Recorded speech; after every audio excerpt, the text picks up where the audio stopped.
me, Angel, bringing you behind the mic yet again. Today, I'm joined by a special guest. Iric Headley is here with me. He is the executive director of Fort Wayne United, which is an amazing initiative created by Mayor Tom Henry. And also, he's kind of like the mayor's right-hand man. You know what I'm saying? So, I don't know if that's true. I don't know if that's true. Iric, thanks for joining me today. Thanks for having me. It's a pleasure. I'm so excited to talk more about Fort Wayne United. The mayor was here. We talked about, the initiative and what sparked it. Right. So tell me more about the substance of the program. What exactly is Fort Wayne United? Well, first we got to talk about why Fort Wayne United exists, and simply homicide is the leading cause of death for African American males ages 10 to 24 or so, right. Nationwide. So we see the same issues around the country where we as black men are being shot and killed in the streets for stupid reasons. Exactly. And thank God for our mayor, who really wanted to address that issue.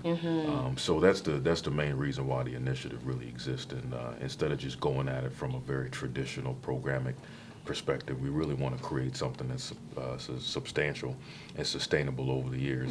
So we have to address education because data shows that that's an area that black men and boys are underrepresented as far as success. Yes. We have to deal with employment. We've got to deal with programs. We have to deal with all these different areas that really are going to create a collective impact to address the issues that we keep seeing. And it comes at a perfect time because with some of the societal things that have been going on, some of the social injustices that have made major media platforms, here recently with Philando Castillo's situation where the officer was not convicted, we have to understand that, our youth are angry. They're upset. Absolutely. And there is a divide when it comes to the authority of the police and some of our minorities. So that's why I'm excited to hear more about how you plan to bridge that gap for the youth with the police department here in Fort Wayne. So it's not something that we plan on doing. It's something that we have been doing. Yes, absolutely. So nationwide, like you said, we really see the same issue with Over the and crisis. over. The crisis between black men, communities of color, if you want to get a little bit more broad, and law enforcement. There's a real crisis there. And we're losing that battle, to be quite honest with you. Significantly. So when the mayor brought me on, I didn't want to wait for 3-4 more years before I could get to work. So he allowed me to put some programs in place on the ground, on the streets that really addressed that issue. And they were kind of risky, but it's something that we had to do. So one of our main focuses were really to ask the question, how can we bridge the gap? How can we foster healthy relationships between black men and law enforcement, but how do we teach both sides? Because our black men need to be able to voice their opinions and their concerns, and our police department also needs to do the same thing. But how do we educate both sides? So we created something called a live session. Okay. And the live is an acronym for listening to input and voices through engagement. And I was driving in my car a few years back, and a friend of mine said, "Hey man, the police chief of Indianapolis is meeting with a bunch of gangbangers today." Interesting. And I said, "Wow." And what's the premise of that conversation? And the person told me that it was kind of like a stop it, or let's kind of do a little peace treaty type thing. Okay. And I said, "Man, I wonder if we can create that at Fort Wayne, but in a non-threatening environment." Of course. So that's how the whole live session idea came about. So we put young black men, about 20 of them, so a small group in the room with our police chief. Yes. It used to be Gary Hamilton, now Steve Reed. And then we have an amazing deputy chief over the Southeast Quadrant. His name's Derek Westfield. Oh, yeah, Officer Westfield. Officer Westfield, who's an African-American man. And he sits in a room with these guys for 4 hours. And we just talk and we educate. So we like to go over the E's. We educate them, we encourage them, we empower them to let them know that, hey, if you guys have issues, come talk to us, come talk to Deputy Chief Westfield. We educate them with a lot of data, statistics on homicide, how it affects them. Right. We also get their input, so they vote. They vote anonymously, and these statistics and these numbers pop up on the screen, and then it creates discussion. Okay. So we do that. We do forums on law enforcement where we have people like Joe Jordan. Our police chief's a part of that.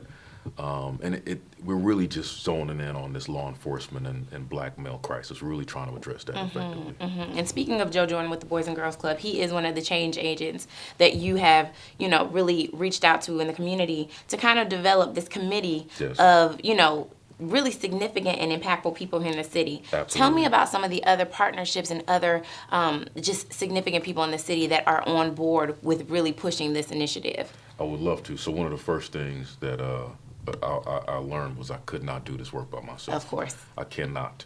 And I also learned that I need the system leaders in place. So instead of me going to them 6 months down the road or asking somebody to ask them to ask them to ask them, Right. I really just wanted them in the room. So Of course. Joe Jordan is probably one of the most amazing youth advocates In the not city. only in the city but in the country. Oh, yes. I He's mean, doing he's running significant oh my things with gosh, the he Boys just and got Girls Club. recognized for one of the best Boys and Girls Club in the nation. Oh, wow. And they're having a national Boys and Girls Club convention here because of our Boys and Oh, Girls Club here wow. in Fort Wayne. That's so, amazing. So yeah, Joe Jordan is our co-chair of Fort Wayne United. Okay, so when it comes to these subcommittees, the health, the education, the community awareness, the community advocacy, Right. you guys also have a mentorship portion of the program. Yes. So tell me more about that. So the mentorship is really built into a lot of our other programs.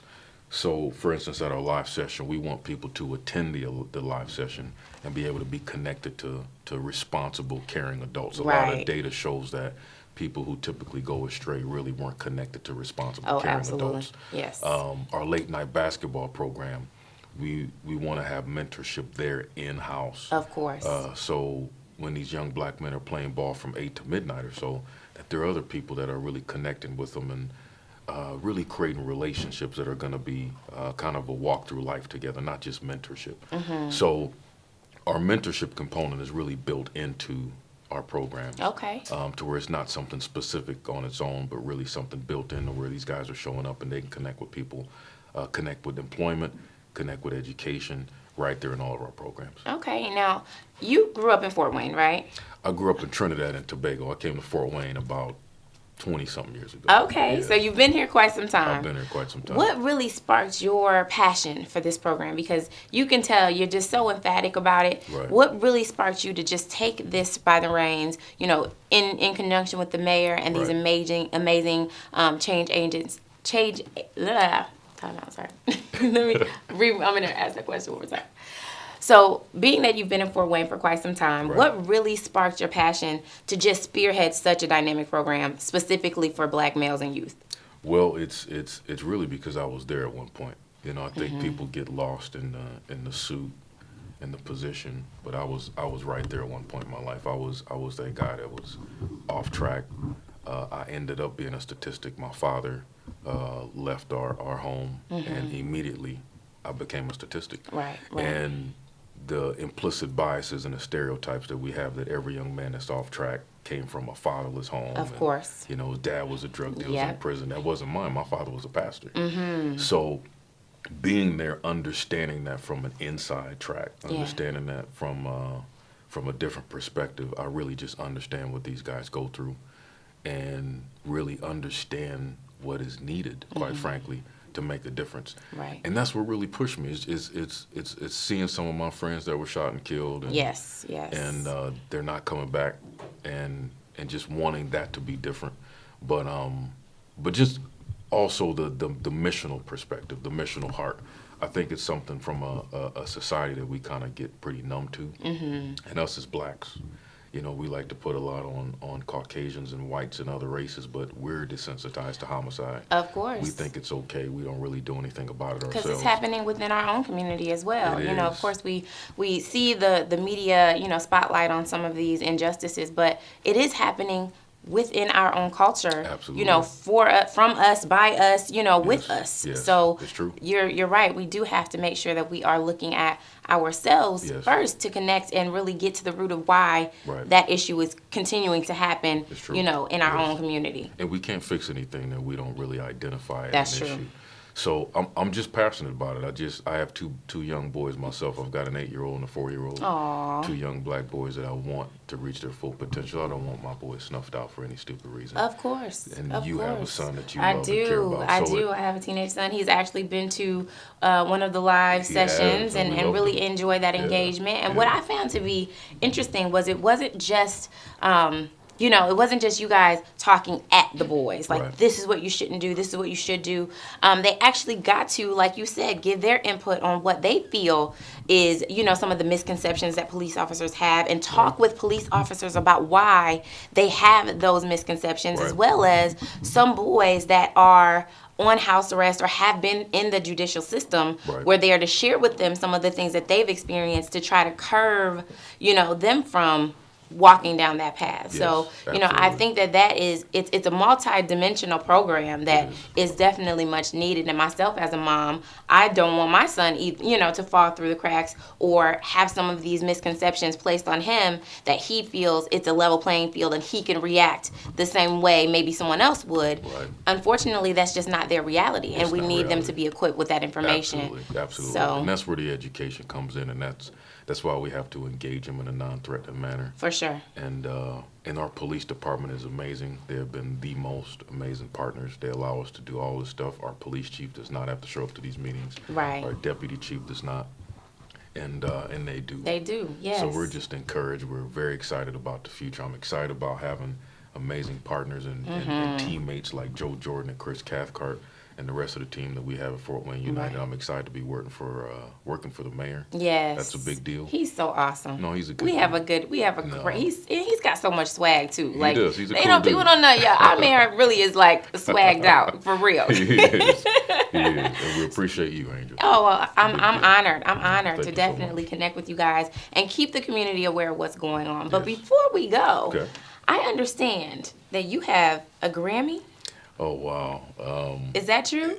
Well, my name is not actually on the Grammy. So let's make it clear. Okay, for clarify everybody. for me. Let's make it clear. So I was a part of a team that made an album that got the best album of the year. Wow. So it's a Grammy Award winning album that I was a team. I co-wrote a song with my sister. Yes. My sister's Heather Headley. Yes. And we co-wrote We a song love Heather together. Headley Yeah. at B96.9, by the way. We co-wrote a song, and the album got a Grammy Award. So I just like to make it clear that I didn't get a Grammy Award for like best producer, Right, or, right. Or something like that would have my name on it. The team got a Grammy But Award. that's So still so significant. No, it's a I mean, big to deal. be a part Yeah. of a Grammy Award-winning Yeah. project, It's a big especially deal. with your sister, Absolutely. Heather Headley, who's done Absolutely. amazing things on Broadway and in Right. music, and Right. that's awesome. no, it's historic. It's historic for Fort Wayne. It's historic For for our family. sure. But Yeah. I just like to make that clear. Exactly. So, yeah. Well, rooted right here in Fort Wayne, Yep. I had to let Yeah. people know, Well, I just the appreciate significance of your musical background, because I Right. think a lot of young people will resonate to you for that too. Absolutely. They're Yeah, creative, yeah. they're artistic, Right. they love music, so I Right. think that's a great draw that, it is. you may pull some kids into the program, Right. that Right. may or may not know that you have musical, Absolutely. genius running through you too. I don't know if it's genius, but we got some background. Well, the Grammy thought it was. The Yeah. Grammys thought it was. So, but thank you so much, Iric. thank you. Where can people get connected? How can people learn more about Fort Wayne United? They can go to fortwayneunited.org. Okay. They can call 311, ask for me. The best route is to go to the website. Okay. fortwayneunited.org. You can call Boys and Girls Club. Joe Jordan Yes. is the CEO and president. And it's our greatest partner. Absolutely. So they can give information. We've got a great initiative called the Bucket Brigade that Fort Wayne United and Boys and Girls Club partnered up on. So it's just a great partnership, and they can call there, get information, call the city, or visit the Amazing. website. Amazing. Awesome. Well, you heard it here. Fort Wayne United, it is the move of the Fort Wayne youth, and we want you to definitely get connected. So go to fortwayneunited.org for more information, or simply call 311 and ask for more details. But thank you so much, Iric. you. It's been a pleasure. Appreciate it. Stay tuned. More Behind the Mic coming up.